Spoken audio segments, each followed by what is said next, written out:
একটা আমল যে এই 10 দিন নখ চুল কাটবে না। কথা বুঝছেন কেন? হ্যাঁ, এটা একটা আছে। হযরত আব্দুল্লাহ ইবনে ওমর রাদিয়াল্লাহু তাআলা আনহুমা, বিখ্যাত সাহাবী, উনি দেখছিলেন এক মহিলা তার বাচ্চার চুল কাটতেছে এই 10 দিনের ভিতরে।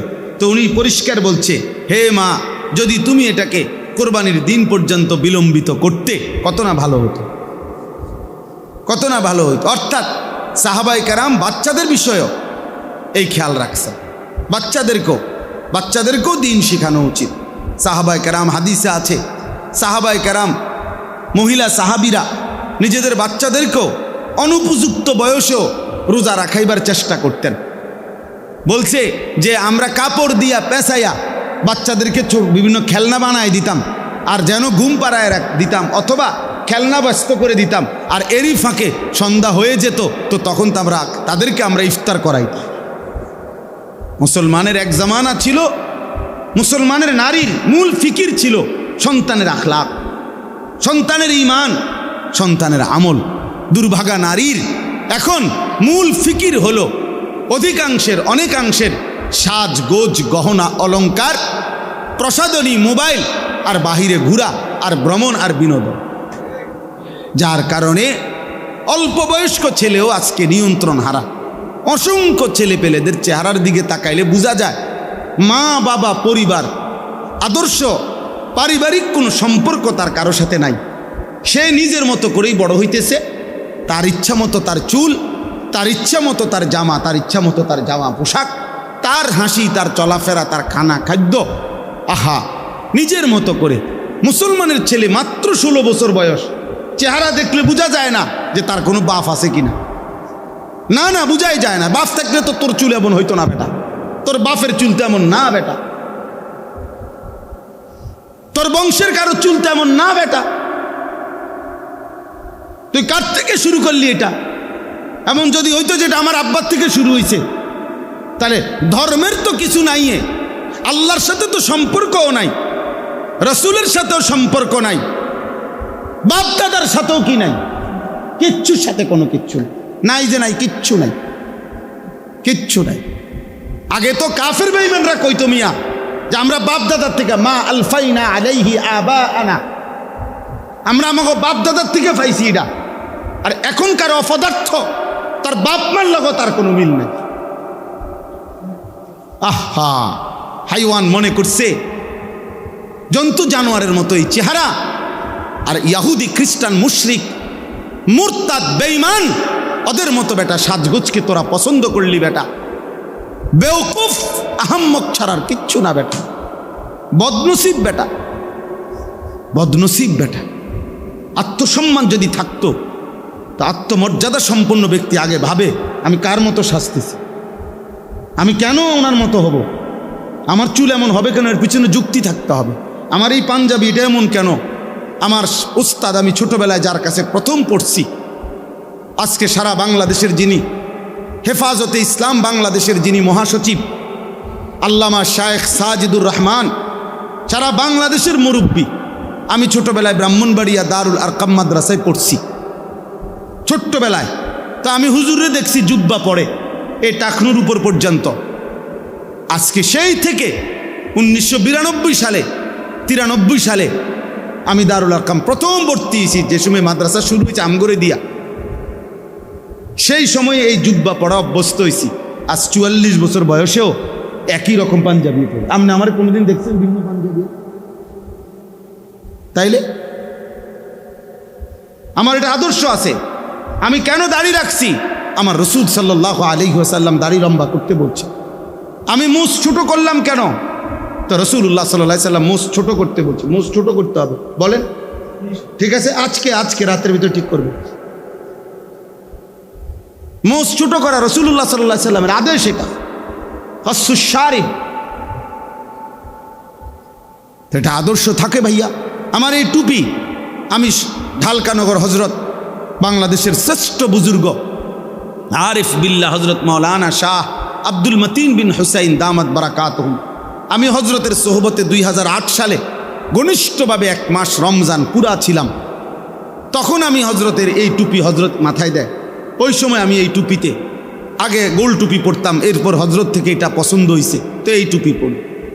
তাহলে চলার একটা আদর্শ আছে, চলার পথের একটা আদর্শ আছে ভাইয়া।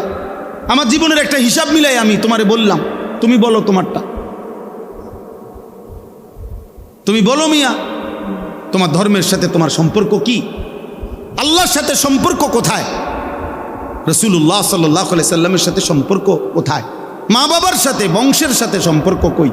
এভাবে বুঝি মানুষ নিজের চেহারা, সুরতে, চলনে, বলনে এভাবে প্রত্যাখ্যান করে। বেঈমান আমাদেরকে জীবনে কোনোদিন মূল্যায়ন করে নাই, আমরা কেন বেঈমানের মতো সাজব? ইসরায়েলের ওই কুত্তারা আমাদেরকে কোনোদিন সম্মান দেয় নাই, তোরা কেন বেটা কুত্তার মতো সাজবি? কেন? ইসরায়েলের ওই বেঈমান ইহুদি, তাদের চুলের কাটিং বেটা, এটা বেটা খবর নে, বেটা খবর নে বেটা। কোনো রেসলিং খেলোয়াড়, কোনো ফুটবল খেলোয়াড়, কোনো ক্রিকেট খেলোয়াড় চরিত্রের হেফাজত নাই, বাচ্চা হয় আগে বিয়া করে পরে। আরে বিয়া মেসি হেতে আগে বাচ্চা হয়েছে 2টা, এরপরে বেডিরে বিয়ে করছে, খবর লো বেটা। তার 2 মেয়ে হয়েছে, এরপরে 2 মেয়ে লইয়া মাইয়ের মা ওই বেডিরে বিয়ে করছে বলে, ও মা আগে বাচ্চা হয়েছে 2টা, এরপরে বিয়ে করছে। হে হয়ে যায় মডেল, সেই স্টার। হ্যাঁ, এই স্টার চরিত্রহীন আবার স্টার কিভাবে হয় বেটা? এত বড় লম্পট। আমি মেসির ভক্ত, আস্তাগফিরুল্লাহ। তোর ইমানের সমস্যা বেটা, তোর কলিজায় ইমান নাই বেটা। মুসলমানের ঘরে জন্ম নিয়ে তুই বেঈমানের ভক্ত হবি কেন? কাফেরের ভক্ত হবি কেন বেটা? আল্লাহ আমাদেরকে বুঝ দান করে। এজন্য প্রিয় ভাই, এটা বুঝতে হবে। আজকে সময়ের ব্যবধানে, সময়ের প্রয়োজনে, আগামীর সময়টা ঈমান আর কুফরের যুদ্ধের সময়। শুইনো ভাইয়া, সবাই মনে রাখেন, আগামীর সময় শুধু মুখের কথায় না, আগামীর সময় অস্ত্রের ঝনঝনানি আরো বাড়বে। বেঈমানও আস্ফালন বাড়াইছে, আলহামদুলিল্লাহ ইমানদারের হিম্মতও বাড়ছে। হ্যাঁ, 3 সেকেন্ড লাগে নাই, 30 সেকেন্ড লাগে নাই, 3 ঘন্টা লাগে নাই, ভারতের বেঈমানদের যুদ্ধ বিমান শোয়াই আলাইছে। ইমানদার প্রমাণ করে দিছে যে 1 চোখ আগাইলে 10 চোখ রাঙ্গায় শোয়া ফেলবে ইনশাআল্লাহ। এই জন্য এটা জরুরি দুদিকে। মুসলমানদের আলেম ওলামাদের ইসলাম ধর্মের দিকে, ওলামায়ে কেরামের দিকে মানুষের আগ্রহ বাড়ছে। এজন্য আমাদের বাংলাদেশেও এই ঘাপটি মাইরা যাচ্ছিল যেই সমস্ত মুনাফিক, যেই সমস্ত ওলামা বিদ্বেষী জালেম বেয়াদব, ওরা পর্যন্ত শেষ পর্যন্ত তারা নিজেকে লুকাইয়া রাখতে পারে নাই। কিশোরগঞ্জের এক বেয়াদব গত 2-3 দিন আগে বাংলাদেশের ওলামায়ে কেরামের যে নেতা নামের কলঙ্ক, চূড়ান্ত চরম বেয়াদব, ঘৃণ্য জঘন্য এক বেয়াদব, ওলামায়ে কেরামকে আমাদেরকে 500 টাকার মৌলবি আমরা নাকি। এত বড় বেয়াদব, বুড়ো হইয়া গেছে, অথচ বেয়াদবের কথা শুনলে মনে হয় সে কোনোদিন কোনো আলেমে দিন তার মাথায় কোনোদিন হাত বুলায় নাই। সে বলছে যে আমাদের দেশের মা বোনদেরকে আবেদন করছে, তোমরা হুজুরদের বাচ্চা পেটে নিও না। কত বড় জানোয়ার! তোর বাপ মার বিয়ে যদি কোনো আলেমে দিন না পারাইতো তো তুই তোর মার গর্বে কেমনে আসতি বেটা? তুই তোর মার গর্বে আসতি কেমনে? তোর বাপ মার বিয়ে তোর কোন আব্বাই পড়াইছে? কোনো না কোনো আলেমে দিনই তো পড়াইছে। তুই এত বড় কথা বললি কেমনে? খবিস মানে আখবাস খবিস। সে খবিস বলে যে কোনো মা বোন যেন কোনো আলেমকে পেটে না ধরে, কোনো আলেমের বাচ্চা যেন পেটে না ধরে। সে আবেদন করছে বাংলাদেশ। আফসোসের ব্যাপার, সে প্রমাণ করুক, ওই প্রমাণ করুক যে তার মা বাবার বিয়া কে পড়াইল। তোর মা বাবার বিয়া কে পড়াইল? রাস্তার কেউ পড়াইছে বেটা? কোনো না কোনো মসজিদের ইমাম সাহেব, কোনো না কোনো আলেমে দিনই তো পড়াইছে। তো ওই আলেমে দিন বিবাহ পড়ানোর কারণেই তো তোর মা বাবার বিবাহ সম্পর্ক বৈধ হয়েছে। তার বরকতে না তুই হইলি। হে অহন মৌলা চিনে না, হে মৌলানা চিনে না। এজন্য ভাইয়া এটা জরুরি বিষয়। আগামীর সময়ে ইনশাআল্লাহ ঈমান আর কুফরেরই মোকাবেলা হবে এবং শেষ পর্যন্ত মোমেন জিতবে ইনশাআল্লাহ। ইসলাম জিতবে, দিন জিতবে ইনশাআল্লাহ। এই জন্য কিশোর নওজোয়ান বাবা সবাই মিলে আল্লাহর দিকে ফেরো, আল্লাহর দিকে। নিজেরে বরবাদ করো না, চরিত্রহীনদের খপ্পরে পড়ো না ভাইয়া, বেঈমানের মতো নিজেরে সাজাইও না। হাসরের ময়দানে এই অবস্থায় মৃত্যু হইলে হাসরের ময়দানে কেমনে দাঁড়াইবা? পাঞ্জাবি পরা, হ্যাঁ? তুমি মরে গেছো এমনি আর উঠবা পাঞ্জাবি পরা? হ্যাঁ, তুমি মরে গেছো দাড়ি ছাড়া, উঠবা একবারে দাড়িওয়ালা, হ্যাঁ? কথা তা তাইলে আপনি বোঝেন না?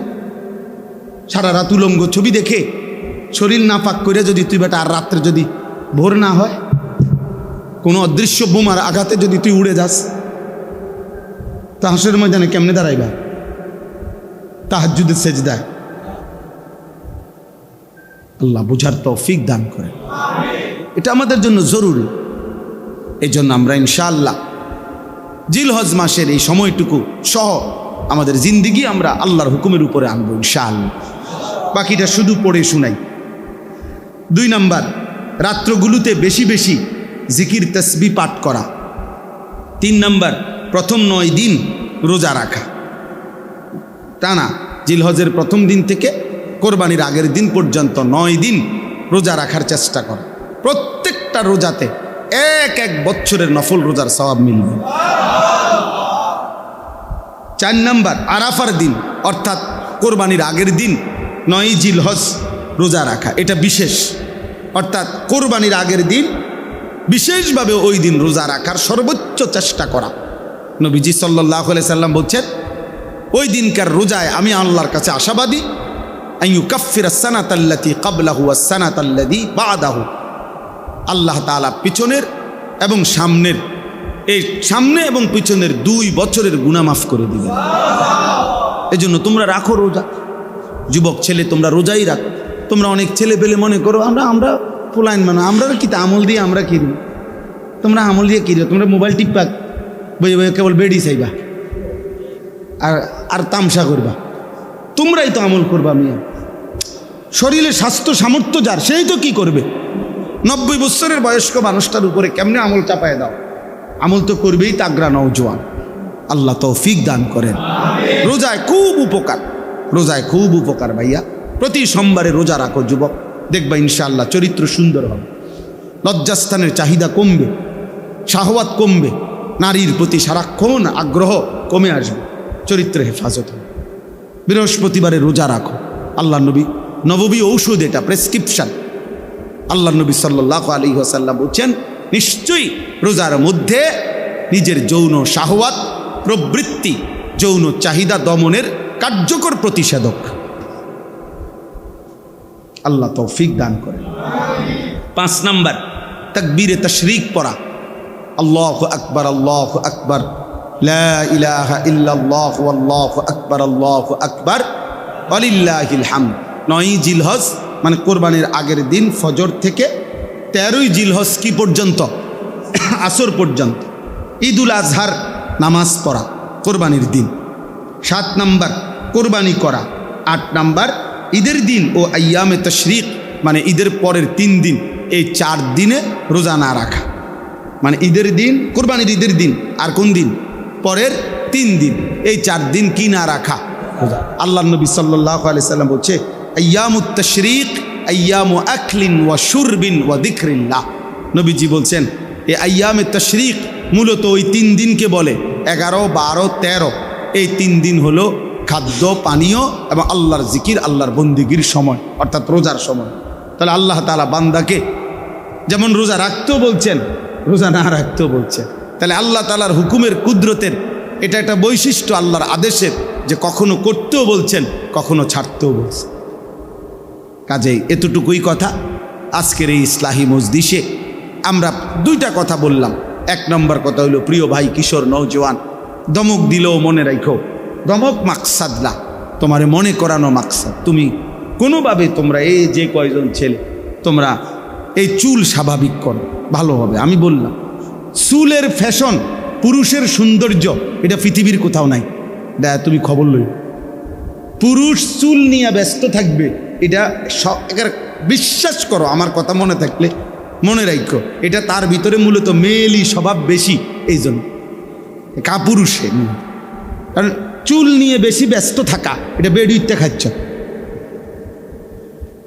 বোঝেন নাই কথাটা? এটা মূলত কি স্বভাব? মেয়েলি স্বভাব। কারণ মহিলার সৌন্দর্য হলো চুলে, নারীর চুলের আলাদা কি আছে? শোভা। নারীর চুলের একটা সৌন্দর্যের ব্যাপার। এই জন্য নারীর চুলের যত তেল বাজারে, বেডুইতে চুলের তেল, এতটি তেল নাই তো। এটা নিয়ে কোনো মাথা ব্যথার বিষয় না। পুরুষ চুল নিয়ে ব্যস্ত থাকবে, এটা যেন এক ধরনের হাফ লেডিস। হ্যাঁ হ্যাঁ, চুলের ফ্যাশন নিয়ে ব্যস্ত থাকবা কেন? তুমি তো এটা নিয়ে ব্যস্ত থাকার কথা না। তুমি পৃথিবী গড়বা, তুমি দেশ গড়বা, তুমি জাতি গড়বা, তুমি ইসলামের জন্য জান কোরবানি করবা ইনশাআল্লাহ। আল্লাহ তাআলা বলেন যে অরব্বুকা ইয়াখলুকু মা ইয়াশাউ ওয়া ইয়াখতারু, আল্লাহ তাআলাই যা ইচ্ছে করেন সৃষ্টি করেন এবং তিনিই বাছাই করেন, আলাদাভাবে নির্বাচিত করেন, বিশেষভাবে মর্যাদাবান করেন, বৈশিষ্ট্যমণ্ডিত করেন। কোনো ব্যক্তি, কোনো স্থান, কোনো সময়, কোনো জায়গা, কোনো মুহূর্ত, এই সব কিছু আল্লাহ তাআলাই বিশেষ আল্লাহর ইচ্ছে মতো সম্মানিত করেন, মহিমান্বিত করেন। শুক্রবার মর্যাদাবান, তো এটা আল্লাহ তাআলা করছেন। শবে বরাত মর্যাদাপূর্ণ রাত, তো এটা আল্লাহ তাআলাই করেছেন। শবে কদর মর্যাদাপূর্ণ রাত, তো এটা আল্লাহ তাআলাই করছেন। রমজান মাস মর্যাদাপূর্ণ মাস, তো এটা আল্লাহ তাআলা করছেন। কাবা ঘর মর্যাদাপূর্ণ স্থান, তো এটা আল্লাহ তাআলাই নির্ধারণ করছেন।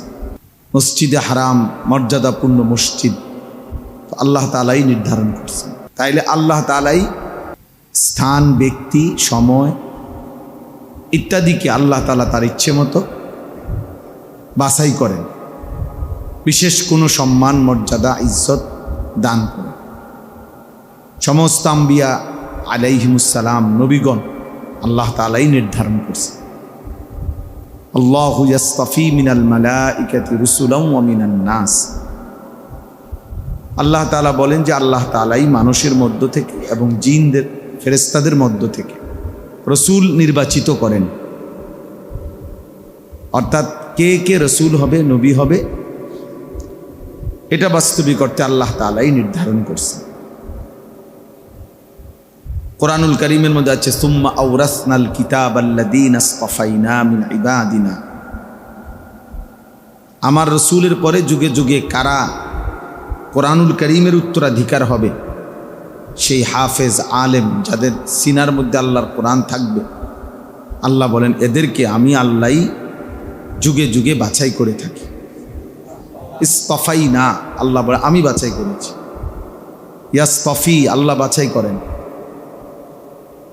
কোরআনুল কারীমের মধ্যে আছে আল্লাহু আ'লামু হাইসু ইয়াজআলু রিসালাতাহু, আল্লাহ তাআলাই সর্বাধিক ভালো জানেন তিনি তার রিসালত মানে কাকে রসুল বানাবেন। তাইলে স্থান, ব্যক্তি, সময়, মাস, বছর, সপ্তাহ, এসব কিছু যেখানে যেটা দামি, তো এটা আল্লাহ তাআলার ফয়সালা।